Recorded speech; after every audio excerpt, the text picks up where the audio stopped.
باللہ من الشیطان الرجیم بسم اللہ الرحمن الرحیم واللہ یدعو الی دار السلام ویہدی من یشاء الی صراط مستقیم صدق اللہ العظیم۔ سورہ یونس آیت نمبر 25 آپ کے سامنے تلاوت کی ہے۔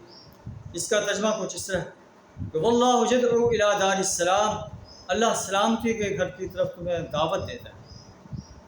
اب یہ تمہارے اوپر منحصر ہے کہ تم اللہ کی اس دعوت کو قبول کرتے ہو یا اس کو رد کر دیتے ہو، اور جو قبول کرتا ہے اللہ تعالیٰ اس کے قبولیت میں اور اضافہ فرماتا ہے۔ جو اللہ کے دین کی طرف بڑھتا ہے اللہ تعالیٰ اسے اسی راستے پر لگا دیتا ہے، اور جو اللہ کی دعوت سے اعراض کرتا ہے اللہ تعالیٰ اسے اعراض کے راستے پر چلا دیتا ہے، شیطان کے راستے پر چلا دیتا ہے۔ وَيَهْدِي مَن يَشَاءُ إِلَىٰ صِرَاطٍ مُسْتَقِيمٍ، اور اللہ جس سے چاہتا ہے اسے صراط مستقیم طرف اس کی رہنمائی فرماتا ہے اور ہدایت اسے دیتا ہے۔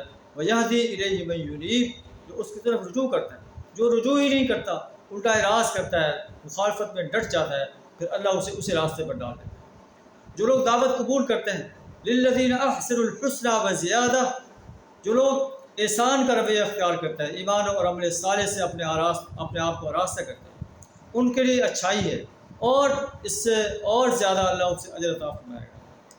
وَلَا يَرْهَقُ وُجُوهَهُمْ قَتَرٌ وَلَا ذِلَّةٌ، ان کے چہروں کو سیاہی نہیں ڈھانپے گی، ذلت نہیں آئے گی، انہیں ذلت کا سامنا نہیں کرنا پڑے گا۔ أُولَٰئِكَ أَصْحَابُ الْجَنَّةِ، یہ جنتی انسان ہیں، ہم فیہا خالدون، اس میں ہمیشہ رہیں۔ اس کے برعکس وَالَّذِينَ كَسَبُوا السَّيِّئَاتِ، جو برائیاں کماتے رہے، نبی صلی اللہ علیہ وسلم کی دعوت کو، اللہ کی دعوت کو رد کرتے رہے، جزاء سیئۃ بمثلها، اس کی سزا اس کی مثل ہوگی جتنی اس نے برائی کی۔ وَتَرْهَقُهُمْ ذِلَّةٌ، انہیں ذلت ان پر چھائی رہے گی۔ مَا لَهُم مِّنَ اللَّهِ مِنْ عَاصِمٍ، انہیں اللہ کے عذاب سے کوئی بچانے والا نہیں ہوگا۔ ان کا حال ایسے ہوگا كَأَنَّمَا أُغْشِيَتْ وُجُوهُهُمْ قِطَعًا مِّنَ اللَّيْلِ مُظْلِمًا، جیسے ان کے چہروں کو تاریکی سے ڈھانپ دیا گیا ہو، جیسے رات کی تاریکی وہ میں انسان کو کچھ نظر نہیں آتا، اسی طرح جو جہنمی انسان ہیں جنہوں نے نبی صلی اللہ علیہ وسلم کی دعوت کو رد کیا، ان کے چہروں کو تاریکی کے اندر ڈھانپ دیا جائے گا۔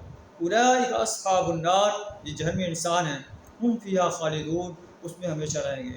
اللہ سے دعا کریں ہمیں ایمان اور عمل صالح کی دولت سے اپنے آپ کو آراستہ کرنے کی توفیق عطا فرمائے، کفر، شرک اور نفاق سے بچنے کی توفیق عطا فرمائے۔ وآخر دعوانا الحمد للہ رب العالمین۔